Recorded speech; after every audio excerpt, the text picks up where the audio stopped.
Perkenalkan, nama saya Menanti Manulang, grup D semester 5. Di sini saya akan berkhotbah dengan jenis khotbah topikal. Dengan mata kuliah homiletika yang diampu oleh Ibu Oluria Malau. Sebelum kita mendengarkan firman Tuhan, marilah kita berdoa. Bapa yang baik, Bapa yang di dalam surga, sungguh kami berterima kasih Bapa atas kasih penyertaan-Mu yang kami rasakan di dalam kehidupan kami. Bapa yang baik, saat sebentar kami akan mendengarkan firman-Mu, Engkau yang mengurapi hamba-Mu supaya dapat menyampaikan firman-Mu seturut dengan kehendak-Mu. Bapa yang baik, Engkau juga memberkati para pendengar firman-Mu agar dapat melakukan firman-Mu di dalam kehidupan sehari-hari. Bapa yang baik, kami ini orang berdosa, ampunkan segala dosa kami melalui anak-Mu Yesus Kristus, kami berdoa, amin. Salam saudara-saudari yang dikasihi Tuhan. Seringkali dalam hidup kita merasa seolah Tuhan terlambat menolong kita. Kita sudah berdoa, sudah berharap, sudah berusaha percaya, tetapi pertolongan itu belum juga datang. Kita mulai bertanya-tanya kepada Tuhan, Tuhan, Engkau di mana? Mengapa Engkau tidak menolong aku? Saudara, hari ini kita akan belajar dari kisah yang luar biasa, kisah tentang Yesus yang membangkitkan Lazarus. Kisah ini mengingatkan kita bahwa Tuhan tidak pernah terlambat, sekalipun dari sisi manusia semua seakan sudah tidak ada gunanya atau sudah terlambat. Jadi, tema atau topik kita pada hari ini yaitu Tuhan tidak pernah terlambat. Saudara-saudari, mari kita buka Alkitab kita dari Yohanes 11 ayat 6. Yohanes 11 ayat 6, saya akan membacakannya, saudara-saudari semua mengikuti dalam hati. Namun setelah didengarnya bahwa Lazarus sakit, ia sengaja tinggal 2 hari lagi di tempat di mana ia berada. Saya bacakan sekali lagi. Namun setelah didengarnya bahwa Lazarus sakit, ia sengaja tinggal 2 hari lagi di tempat di mana ia berada.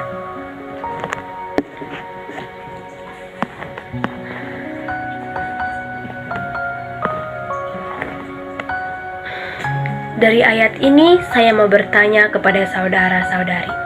Andai kata Yesus tidak sengaja, dia langsung pergi ke rumah Lazarus, apa yang terjadi? Pasti Lazarus akan disembuhkan. Namun, akibat kesengajaan Yesus, Lazarus mati. Waktu Yesus sampai di rumah Lazarus sudah mati dan dikuburkan 4 hari. Tapi apa yang terjadi di sana? Lazarus bangkit. Saya tanya dulu kepada saudara-saudari, orang mati bangkit atau orang sakit sembuh, mana yang lebih hebat?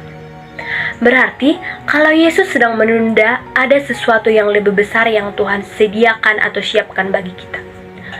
Kadang Tuhan tidak langsung menjawab doa kita, bukan karena Ia tidak peduli, tetapi karena Ia sedang menyiapkan mujizat yang lebih besar dari apa yang kita minta. Ketika Lazarus minta kesembuhan, apa yang Tuhan berikan? Tuhan mau kasih yang lebih besar, yaitu kebangkitan. Begitu juga dengan kita. Kita minta keluar dari masalah kita, pergumulan kita, tapi Tuhan mau menyediakan rencana yang terindah dan akan mengubah kita jadi lebih kuat melalui masalah itu.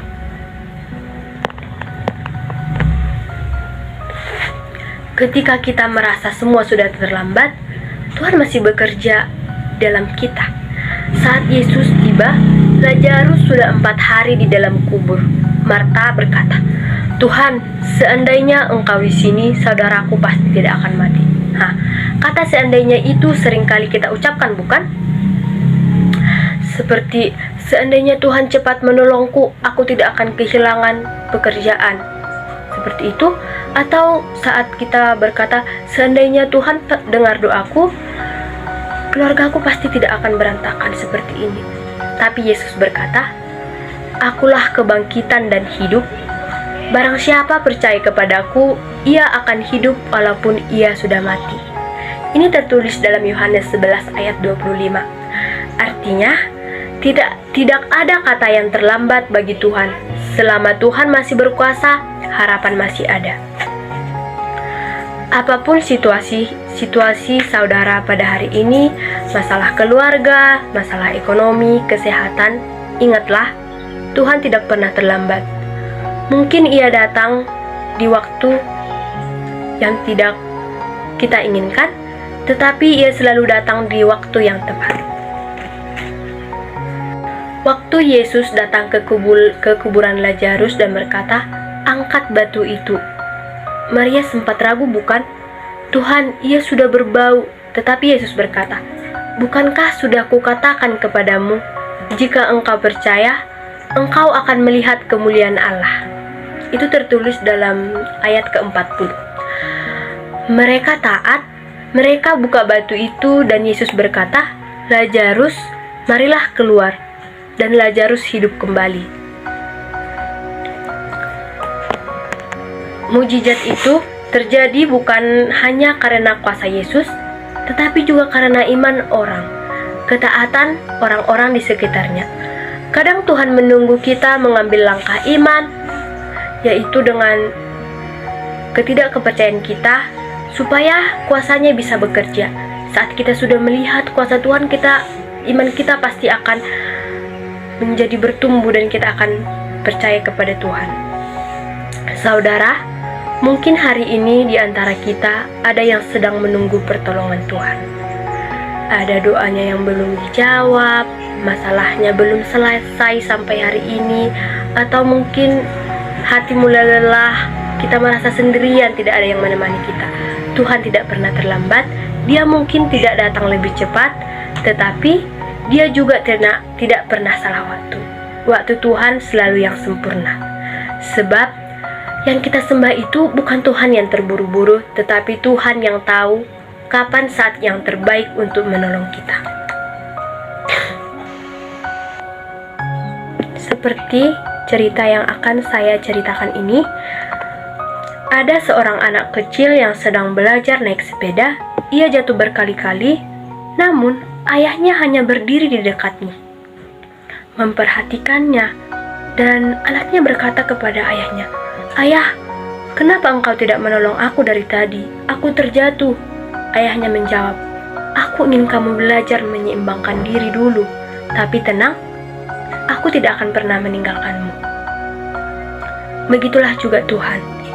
Ia mungkin tidak segera menolong kita, tetapi Ia tidak pernah meninggalkan kita seperti ayah yang tadi tidak meninggalkan anaknya.